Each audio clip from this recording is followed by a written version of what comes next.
Ah, isn't that my good-for-nothing older brother?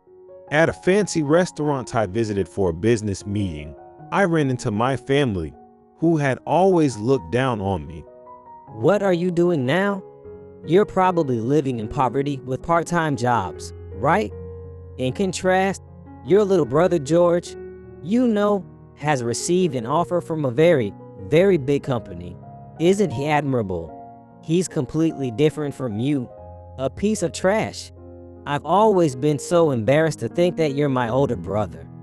The first conversation with my family in a long time. And this is what they say: it's just too miserable. I did my best too, but I was never rewarded. A failure? Trash. You don't have to say that. I clenched my fist and muttered quietly. Then George's job offer will be rescinded. For a moment, they must not have understood what I said. I confronted my former family with the reality. My name is Kent Chavez. I'm currently 26 years old. The unusual surname, Chavez, is automatically associated with the Chavez factory, a confectionery manufacturer, by anyone local. It's rare not to know the company, with about 300 employees, that my father built up in one generation on a vast plot of land in the suburbs. Being the eldest son doesn't necessarily guarantee envy. I have a younger brother and sister. To inherit the business, we three siblings were raised with the expectation of our parents, and I worked hard to study at a cram school from my early years in elementary school in order to meet those expectations and to be a role model for my sister Cindy and my brother George. I also devoted myself to piano and painting lessons, all for the family. I wanted to join my father's company and make sweets that many people would be happy with. I thought that would make my family happy and they could live in peace. But my dreams were just dreams. After I entered junior high school, my grades started to go down. And no matter how hard I tried, all the scores were below average. School tests, cram school mock exams, piano and painting competitions, nothing met my family's expectations. Instead, Cindy's and George's grades and talents were rapidly improving. Every time I showed the results of a test, my parents looked at me with despise, saying, You have no motivation. Your attitude is all reflected in your scores. When I failed in the competition, my sister said with a disgusted expression, I could have done better. And my brother coldly said, I don't want to be like that. At family gatherings, my parents would talk about how talented my sister and brother were, and everyone would laugh and say, Cindy and George are so talented. No one ever talked about me, but it was better to be treated as if I wasn't there than to be despised. When it was decided that I would go to a high school that was at the level of my academic ability, my sister was surprised and said, You're going to that kind of high school. It's surprising that you got permission from your parents. My brother despised me and said, I'm going to a high school that will satisfy our father and mother. But when I started, high school life was more fun than I expected. My friends were kind, and the teachers' classes were easy to understand. I was ashamed of once believing it was a bad place because it was a school looked down on by my family. In particular, the elective class in marketing was interesting. It's about researching what the customer segment wants and thinking about how to make them happy. It felt a bit like going back to when I was in elementary school, dreaming of making a product that would make everyone happy at my father's company. And I thought vaguely that I wanted to go to the economics department in college. In April of my senior year of high school, I gathered pamphlets from universities that I thought I could apply to with my own academic abilities. I also decided on my choice of school after attending open camp uses. I gave up long ago on expecting my parents to pay for my tuition, so I had already checked how to apply for scholarships. All I had to do now was study for the entrance exam. At least, that's what I thought. The three-party meeting was held at the school in early summer. My homeroom teacher spread my career path questionnaire on the desk. I think Kent can get into any university. He is very diligent. My homeroom teacher said, as I waited for my mother's words. Feeling like I might cry at my homeroom teacher's words, my mother glanced at my survey sheet and quickly turned it over. We won't send this child to university. To have someone going to such a low-level university from our house, just thinking about it is terrifying. I was at a loss for words, and so was my homeroom teacher. My mother didn't say anything else. After a while, my regained homeroom teacher spoke up. So, are you considering other universities? No? Well, if he wants to go, let him. I don't know, but after he graduates from high school, he's leaving the house. It was news to me. Still frozen, my homeroom teacher asked me with a puzzled expression. Is that true? Hey. Didn't you tell him yet? I'll discuss the rest with you later. Excuse me. Even before the homeroom teacher could stop her, my mother hurried out of the classroom. I had no choice but to follow her. Without looking at me, my mother said, You understand, right? I don't have any more money to spend on you. All the money I invested in your tutoring, piano, and painting lessons was a waste. It was pointless for you to go to high school too, especially with you wanting to go to such a university. Please stop wasting money. Yes, from that day on, I started looking for a job that I could do with a high school diploma. It was a bit late to start job hunting, but I knew there were still plenty of options out there. After that three-party meeting, my homeroom teacher gave me advice for college life, but none of it was suitable for me. I knew I could get welfare, work part-time, and live on scholarships, but I had already decided that I wouldn't achieve anything even if I studied at university. There was no point in me working hard. No matter how much I tried, I couldn't even make my family happy. The more I thought about my past and future, the stronger my feelings of self-denial grew. There was no way someone like me could succeed in finding a job, and I kept failing my interviews. I had lost all my motivation. By the time spring came, I was kicked out of my home. Since I knew I couldn't go on to university, my life became a cycle of job hunting and part-time work. With the little money I had, I started living alone. Then, after an interview at a company in the run-up to summer, I'm sure I failed again. If you think you're going to fail, you're more likely to fail.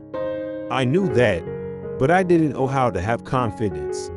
Hoping that doing more interviews would eventually lead to confidence, I switched my mindset to the next day's interview and headed towards the exit of the building where the company I had just interviewed at was located. There, I saw an elderly man running around from one end of the lobby to the other. I couldn't help but speak up. This building was so wide both vertically and horizontally, and the layout was such that you would get lost without a map. I thought he might be lost. I'm sorry if I'm wrong, but are you looking for something? I can show you around if you'd like. The old man looked surprised and then laughed cheerfully. Thank you very much. I couldn't find the elevator to the 20th floor. Well, to go to and above the 20th floor, you need to take a special elevator. I'll show you. I moved from the lobby to the back and headed towards a narrow passage for staff. The floors above the 20th were owned by the company that owns this building, so the elevator was probably in an inconspicuous location. When we arrived at the right elevator, the old man was delighted. Oh, that's right, it's here.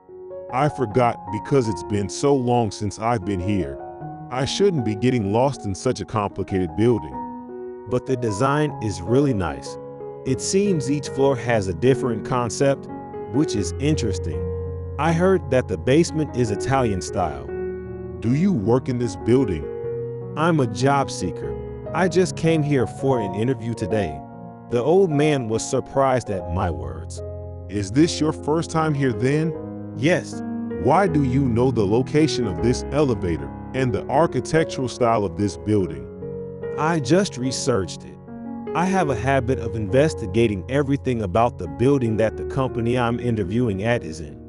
So you're not interviewing at the company that manages this building?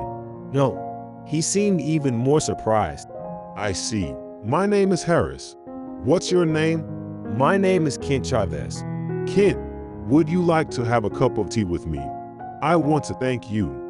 No, it's not a big deal. Come on. The old man almost forcefully got me on the elevator. I didn't have any plans after this, so I couldn't refuse his kindness.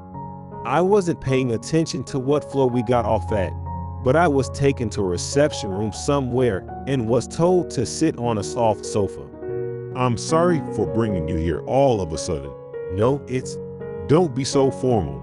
Rather, I should be the one to apologize for getting lost even though I've been here many times.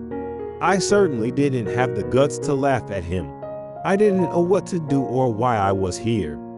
So, the real reason I called you here, hey, how about working for us? Maybe you should start as a part-timer. Depending on your efforts, you could gradually get promoted, eventually. Wait. I interrupted Mr. Harris, who seemed to be imagining a more convenient development than me, to clear my head. Work for Mr. Harris? How did that happen? Why? Mr. Harris spoke cheerfully. I love the design of this building. I complained earlier, but I also have a lot of affection for it. Yes, I understand. Even though you weren't interested in the company that built this building, you decided to look into it and formed an opinion. That's just my quirk. That's fine. In fact, I want someone who can naturally do that. Besides, I haven't been treated so kindly in a long time. For a moment, it felt like I had a grandchild. It may sound exaggerated, but I was really happy. A grandchild. How about I talk to your parents on your behalf? Think about it. It's fine, no need to tell my parents. I've already been disowned. I regretted saying it. Who would want someone who is disowned? But Mr. Harris seemed different. I see. Then I can truly welcome you as my grandchild. But they might say it's favoritism. Mr. Harris muttered to himself with a joyful expression. Is it really okay for me, someone like me, to work in a place like this? I can't even study. But if I can dream again, I'll start with a part-time job, please. From that day on, my life changed. I was assigned to the interior design department, one of the company's divisions. Inspired by my perception of that building, I was entrusted with gathering information on various designs from around the world. The methods I used by myself were not good enough, so I learned from many people, sometimes seeing things firsthand, and even imitating the designs of other seniors. It was a busy but enjoyable daily life. I also worked on projects that involved marketing, intensifying what I had learned in high school. I surveyed famous buildings and popular houses, summarizing the demand for each generation.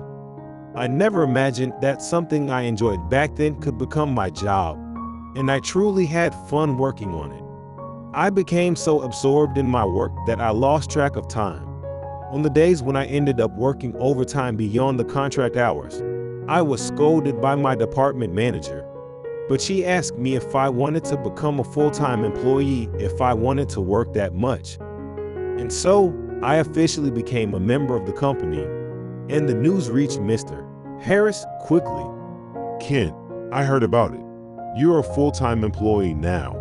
While having dinner together, Mr. Harris told me about the conversation he had with others. You have a keen sense of gathering information, and you have the determination to create products that make everyone happy, even more than others. That's thanks to everyone's guidance. One thing I've come to realize since joining this company is that while studying itself isn't my strong suit, I seem to excel at gathering and analyzing information.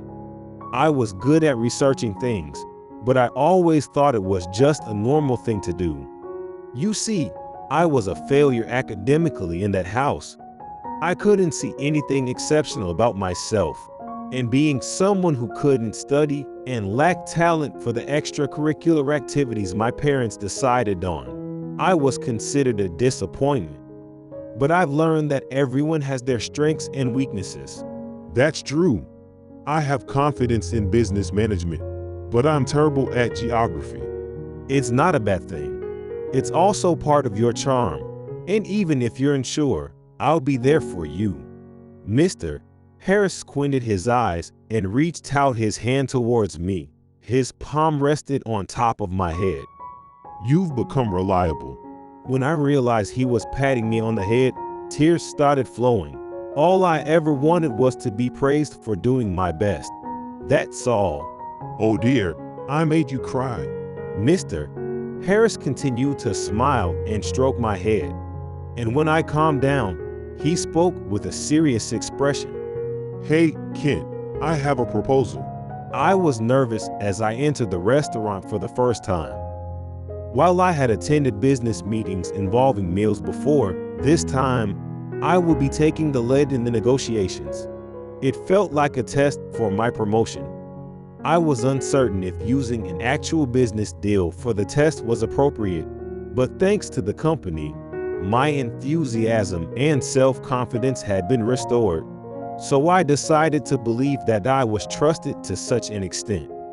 As I approached the private room designated by the client, I heard lively voices coming from the end of the corridor. Unconsciously, I looked in that direction, and I couldn't believe my eyes. It was the Chavez family, my former family. They were all so surprised to see me. Why are you here? It was my former mother who spoke first. While I was taken aback by the situation, words were thrown at me. Why are you wearing a suit? Did you manage to get a job? Was there a place that would hire someone like you? That was my former father, speaking with a tone as if he was talking to a stranger. Don't forget to be grateful to the company that hired you. Well, it's not like you can be as good as George in any way. My former mother's words made me turn my gaze to George, who stood behind the three of them. He seemed to be at a loss for words, just like me. Cindy and George being in the Chavez family means that they managed to stay without being kicked out. It's a relief that they didn't experience what I went through. I'm asking why you're here in such a fancy restaurant. Cindy's words snapped me back to reality. For work. My voice trembled. The fear of having my hard-earned self-esteem shattered once again overwhelmed me. Work? Are you just working as a part-timer here or something? No, it's a business deal. What? I can't hear you. Cindy glared at me, then let out a big sigh. You've always been like this, unable to say anything when questioned. Don't you find it pathetic? I thought you were pathetic. To think you were my older brother. Cindy's voice sounded like a scream. It's miserable to think that our first conversation in a while is filled with such tone. And in contrast, we worked hard. I graduated from Harvard University, and I'm helping Dad's company. And George is even more impressive. Perhaps giving up on expecting a response from me, Cindy continued to belittle me. I've secured a position at a much bigger company than Dad's. Isn't that amazing?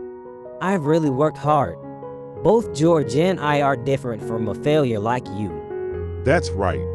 And eventually, we'll inherit Chavez Factory. The potential is there for the two of them. After all, they are children of the Chavez family. Even our father joined in the quarrel. I worked hard too, but I wasn't rewarded. I want to retort and say that, but I realize it's futile. For them, everything is worthless if there are no results. You and George are on a different level. You shouldn't be put together. Understand? George, say something too. Why didn't you work harder? See, even George is angry. Why do I have to endure being told all this? But it's true. I remember it well. When I was at home, I was always trying to please my family. That's also one of the reasons why I was seen as a failure, I realize now. In the end, I was just someone who wanted to be seen in a positive light by my family. In terms of caring about others' opinions, I'm no different from my parents. I want to go home. I want to run away, but I can't. Deep down, I had thought that if I were the person I am now, I could go back to my family. But there was no such convenient story. They are no longer my family. I can't stay stuck in this moment forever. I can't just let them keep talking without standing up for myself. For the sake of Mr. Harris' proposal, I have to confront them here. In that case, just leave me alone. I spoke calmly, maintaining a detached demeanor. Perhaps because I rebelled, the Chavez family seemed slightly surprised. What's with that attitude? Have you forgotten the gratitude for being raised by us? For someone who was a failure, you certainly have a big attitude. Can you really survive with just that? It wouldn't be good to escalate things further. I've heard that this restaurant is related to the company, and the client must be nearby as well. I need to calm the situation down to avoid causing trouble for everyone involved. I turned to Cindy and asked her, "Didn't you say earlier that George and I shouldn't be put together?" Well, of course. Then George shouldn't come to where I am. Don't worry. George has no interest in being where you are. I see. Then George's job offer will be rescinded. For a moment, they seemed to not understand what I said. I confronted my former family, who seemed dumbfounded.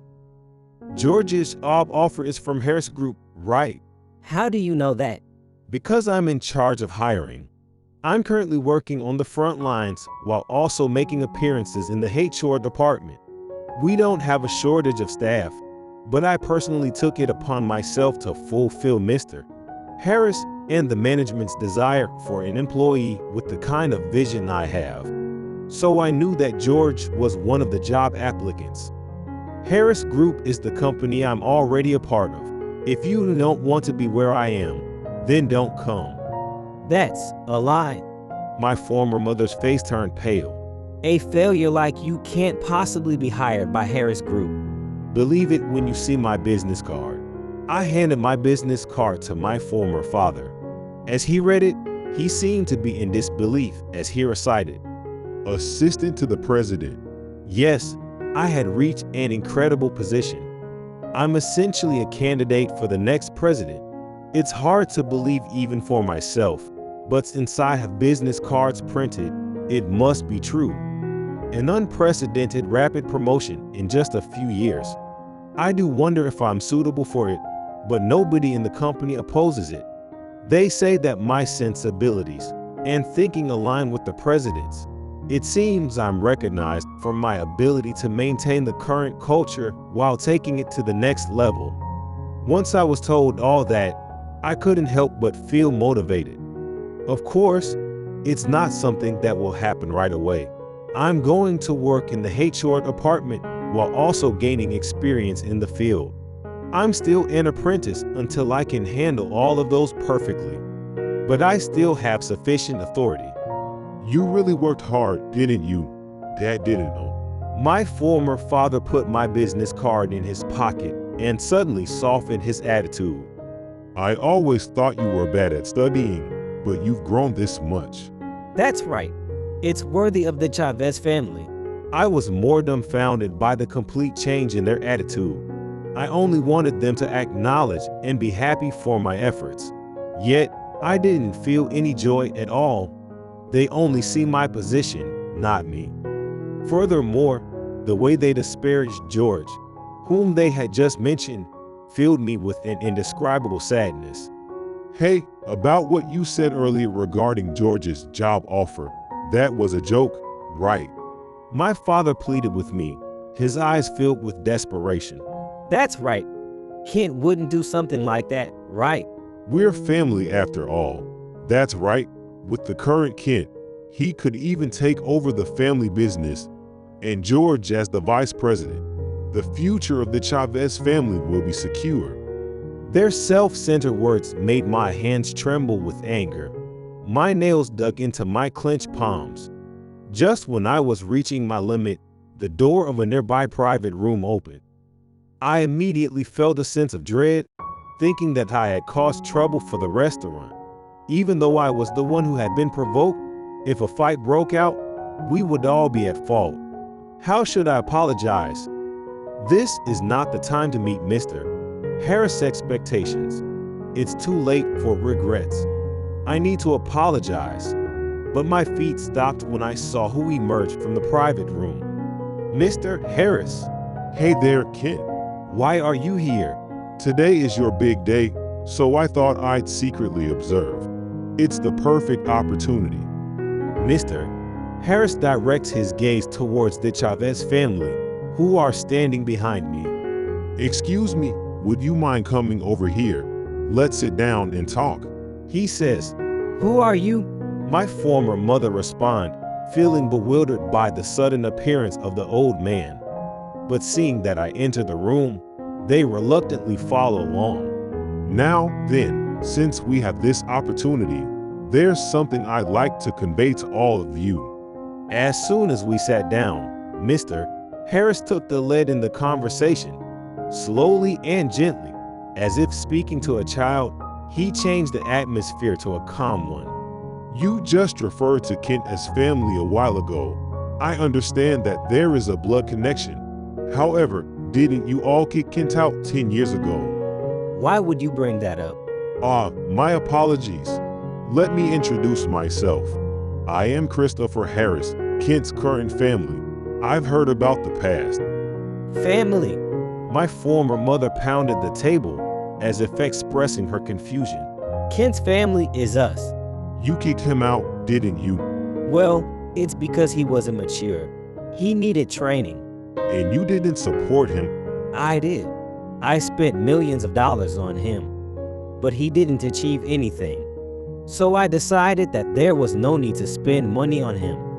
After all, he has come this far on his own, hasn't he? My former mother, who knows nothing about my efforts, speaks without considering my perspective. Despite that, Mr. Harris remained calm and composed. There is absolutely nothing wasted. For example, you had Kent learn painting, right? The cultivated aesthetics during that time is now proving to be invaluable in his work. It's good to expose children to various things when they are young. Granted, he may not be good at drawing, but that's not everything, and Kent knows that very well. What are you saying? You, who failed to recognize his talent, may be pitiable, but I am grateful. Thank you for investing in him. With a touch of irony in the word investing, Mr. Harris smiled mischievously. My former mother couldn't say anything in response. Now, I have come to cherish Kent as if he were my real grandchild. I've learned the happiness of unconditional love and how much joy it can bring. It surprised me that even after living for over 70 years, there are still things I don't know. I, too, was at a loss for words. I knew that Mr. Harris truly cherished me, but to think that he felt that way to such an extent. Blood ties don't matter. I've come to understand that true family is the one who supports and loves each other, the one who shares affection and lives together. I can only think of Kent as my family now. So, I'm planning to adopt him into the Harris family soon. I thought I should let you, his former family, know in advance. Succumbing to such an old man. After a moment of silence, Cindy snorted and laughed. I don't know why you're clinging to an old man after kicking him out. It's truly pathetic. Well, it's fine. Do whatever you want. Cindy's words momentarily confused me, but it seemed like my former father also nodded, as if realizing that there was no turning back. Yeah, you're right. We're just ungrateful parents. We'll hand him over to some old man somewhere. Wait, what about George's situation? Even in this situation, the fact that they were concerned about their son's job offer made my head ache. If it was just parental affection, it would be amusing. But since their concern is about appearances and social standing, it's just unsightly. He wouldn't want to work at a company run by an old man like me. In response to Mr. Harris' words, my former parents finally fell silent. Is it possible that my own company? As I mentioned earlier, I am Mr. Harris, the head of the Harris Group. Now that my former parents finally realized who Mr. Harris was, their faces turned pale. Mr. Harris is the president of the Harris Group, the company where I work and where George has received a job offer. The building where I met Mr. Harris is one of the buildings managed by the Harris Group, and it turns out that Mr. Harris himself designed it from scratch in collaboration with the designer. The fact that Mr. Harris and I have similar sensibilities played a part in his favor towards me. The Harris Group is a prestigious company that has led the era to the extent that one could say that without it, there would be no current America. I can understand why my former parents were proud of George's job offer. Yet, they went too far with their disrespectful attitude towards the president of the company, who is just one person among many in society. It seems that I and my family can no longer continue doing business with a company that insults me and my family. Mr. Harris directed his gaze towards my former father. His look was terrifyingly calm. Please wait. We apologize for what happened. It's too late for apologies now. I learned after joining the Harris Group that the Chavez factory had received significant support from the Harris Group. If the Harris Group were to cut ties, it would seriously endanger its existence. Moreover, my father, who considered the company as his own, had been facing a shortage of personnel and declining performance in recent years. It appears that the consequences of his personality, constantly pursuing results while disregarding the well-being of others, have finally caught up with him. Amidst the termination of business dealings, no, it is merely an outsider's matter to me. Are you suggesting that personal grudges should be a part of this? The company and family are separate issues. The unyielding persistence of my father, who refuses to give up, is both admirable and pitiful at the same time. What are you saying? Mr. Harris reprimanded. The company is also a family. I won't let someone like you, who treats people carelessly, involve my precious children. It seemed like he had no intention of speaking any further. Mr. Harris left the room, taking me with him. As we were leaving, I glanced back at the Chavez family. Unlike my bewildered parents, Cindy and George seemed to have a somewhat relieved expression. Despite the emotional turmoil caused by the Chavez family's intrusion, with determination and courage, I managed to make the deal work and pass the test. I officially became a candidate for the future president, working under Mr. Harris. George's offer was indeed revoked, and the business dealings between Chavez Factory and Harris Group were permanently terminated. The stock price of Chavez Factory plummeted, and with the remaining employees unable to bear the situation, resignations followed, leading to the natural demise of the company. In the process, the Chavez family's savings were depleted, and they ended up in debt. Currently, they are making a living through temporary jobs and other means. Surprisingly, it was George who provided me with such detailed information. In a letter I received later, he shared his current situation and the inner feelings he couldn't confide in anyone else. He expressed his desire to break free from his parents' grip and the fear he endured, knowing he had to achieve outstanding results to avoid a fate like mine during his student days. He resented the fact that if he had been as talented as his older brother, he wouldn't have ended up like this. And he felt a profound sadness for how his own heart had become narrow due to the resentment. Cindy, too, apparently had similar sentiments. Unlike us, she was able to speak her mind clearly. She had learned from my weak-willed behavior, always trying to appease our parents and strive to behave proudly. She, too, had been struggling to bear the pressure from our parents, afraid of losing her place. and she had mistakenly thought I had escaped when I was actually expelled, feeling both envious and resentful. The letter also mentioned that our parents had been abandoned by relatives. Occasionally, George would mention, "What about Ken?" and then fall silent. Perhaps he had some thoughts or realizations about being in a position similar to mine. And Cindy and George feel relieved to have finally gained a sense of freedom, despite their financial struggles, after being released from the pressures of their parents. The letter was filled with their heartfelt sentiments, written neatly on a sheet of stationery. It was a bittersweet realization to learn my siblings' true feelings only after losing the family connection.